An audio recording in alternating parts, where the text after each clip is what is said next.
Hello aspirants, I'm Indumati Karthikeyan from Inkar IAS Academy. Today we are going to discuss about the 27th of February current affairs. The topic taken from the Delhi edition. The topic is Delhi backward for the maternity entitlement. This topic comes under our JS2, government policies and intervention for the development in various sectors and issues arising out of their design and implementation. This topic we are going to cover what is about Pradhan Mantri Matru Vandana Yojana, what are the schemes allocations and what are the reorganization of the scheme and what is disbursement mechanism and what are the installments and what are the objectives of the Pradhan Mantri Matru Vandana Yojana scheme and what are the eligibility criteria and what are the benefit of the second child and what are the SWOT analysis for the Pradhan Mantri Matru Vandana Yojana and what are the shortcomings for the Matru Vandana Yojana, and also we are going to cover what is other maternity benefit schemes. These are the things we are going to cover in this topic. First of all, why it is in the news. Even a state after state is splurging, that is cash transfer for the women, a most vulnerable among them, that is pregnant women that continue to be deprived of their legal right to the maternity benefits. That is a worse, whatever little used to be paid to them seems to be shrinking. The main responsibility for the lies with the central government under the National Food Security Act NFSA 2013. All pregnant women except those already covered in the formal sector are entitled to the maternity benefit of rupees 6,000 a child. Yet today, that is a price that would mean 12,000 at every lease. Pradhan Mantri Matru Vandana Yojana is previously known as the Indira Gandhi Matrivita Sahayoj Yojana. That is a maternity benefits program that is run by the Indian government, and also there is a scheme which is centrally sponsored, that is a conditional cash transfer of rupees 5,000 for a women and lactating women. That is a reorganization of this scheme. First of all, the scheme was brought under the National Food Security Act 2013 to implement the provision of the cash maternity benefit of rupees 5,000 along with the incentive received under the Janani Suraksha Yojana of rupees 1,000 that would be accounted towards the maternity benefit, that so that the average woman gets rupees 6,000 for this scheme. And also there is a disbursement mechanism. First installment of rupees 1,000, that is each registration of the pregnancy at Anganwadi center, that approved health facility has been identified, that is a respective administrative state or UT. And the second installment, that is a rupees 2,000 after the 6 month of pregnancy on receiving at least one antenatal check. And third installment, that is provided after the childbirth is registered and the child has received the first cycle of the BCG, OPV, DPT and hepatitis B or its equivalent substitute. So these are the installment provided by the Pradhan Mantri Matru Vandana Yojana. And also there is a objectives. There is a many important objectives of this scheme, mainly providing the partial compensation for the wage loss in terms of the cash incentives, so that the women can take the adequate and rest before after delivery for the first living child. And also there is a cash incentive that provide they can be seeking behavior amongst the pregnant women and lactating mothers. So what are the eligibility conditions for this scheme? First of all, the targeted beneficiary under the Matru Vandana Yojana, that all the pregnant women and also lactating mother, that excluding PM and LM who are regular employment with the central government or the state government or PSU, those who are recipient of similar benefit under any law for the time being in force. And also there is a mandatory registration is required, that is a registered pregnancy in the Anganwadi center, that realizing that conception has occurred. And also there is a cash incentive under the Janani Suraksha Yojana, which is eligible beneficiary that would receive amount of rupees 5,000 as an incentive, that is institutional delivery would be accounted towards the maternity benefit. And also the average women gets rupees 6,000 rupees cash. The benefit for the second child of the Pradhan Mantri Matru Vandana Yojana, it extended include the support for the second child provided the second child is a girl.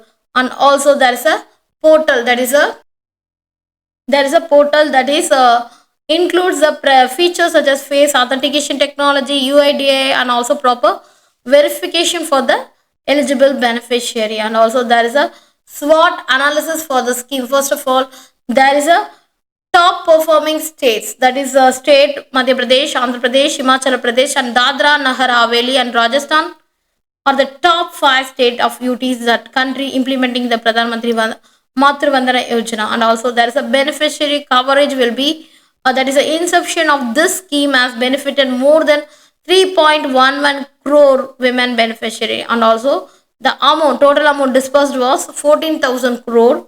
That is a coverage of the second child. The scheme benefit have new extended, including the support for the second child, that is also provided for the girl child. And also there is a healthcare indicators, that is a Ministry of Women and Child Development. The scheme aims to improvement the sex ratio at birth by discouraging the female feticide and also increasing the labor force for participation. These are the SWOT analysis for the Pradhan Mantri Matru Vandana Yojana. There is a shortcoming of the Pradhan Mantri Matru Vandana Yojana. First of all, that's the performance.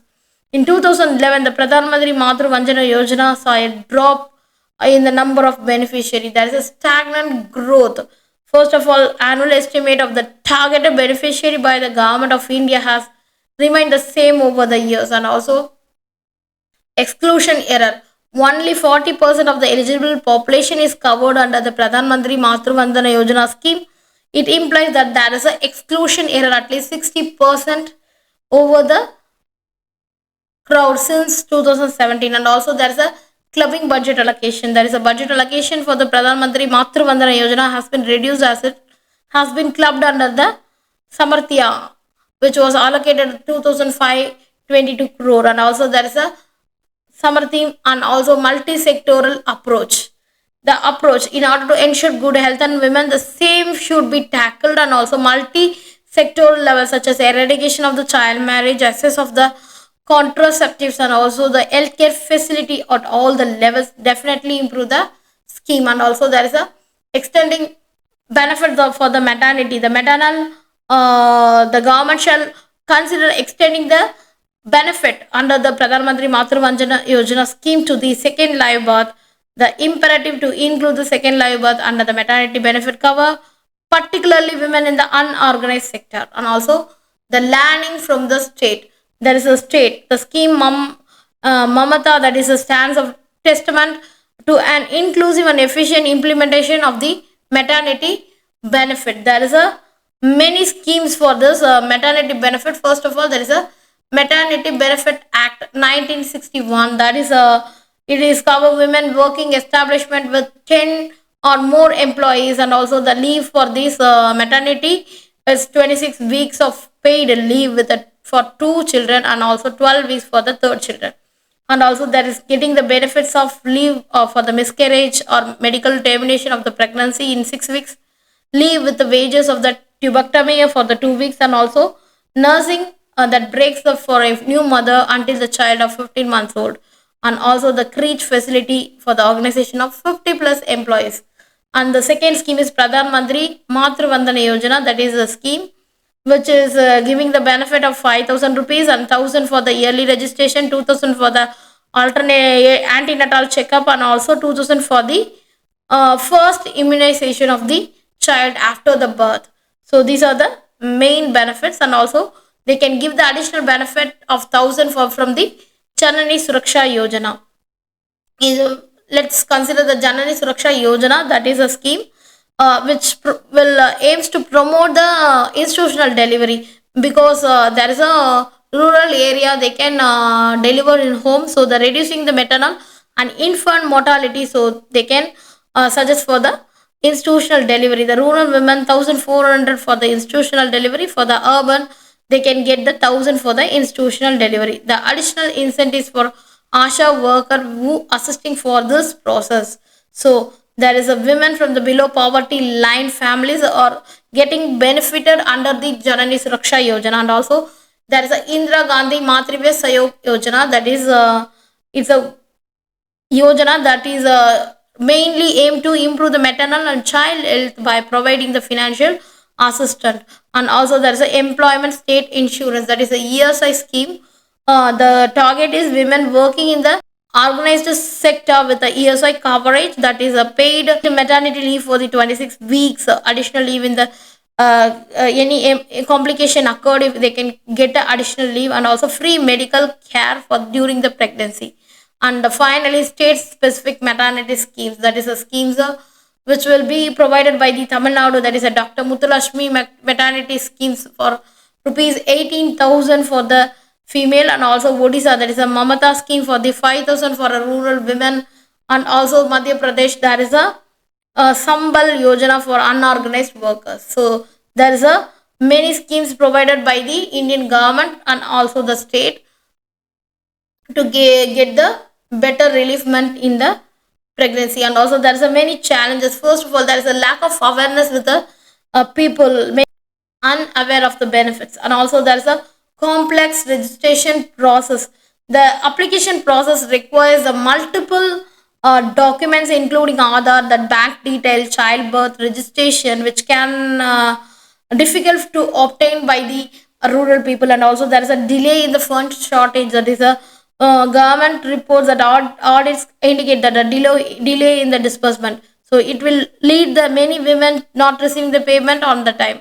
And also there is an exclusion error, that is a women do not have other linked bank accounts. For those who give birth a second child are often excluded from the scheme. And also there's a COVID-19 impact, that's a diagram shift in the pandemic period, that is a disrupted administrative process further delaying the payments. So these are the main challenges faced by the maternity schemes.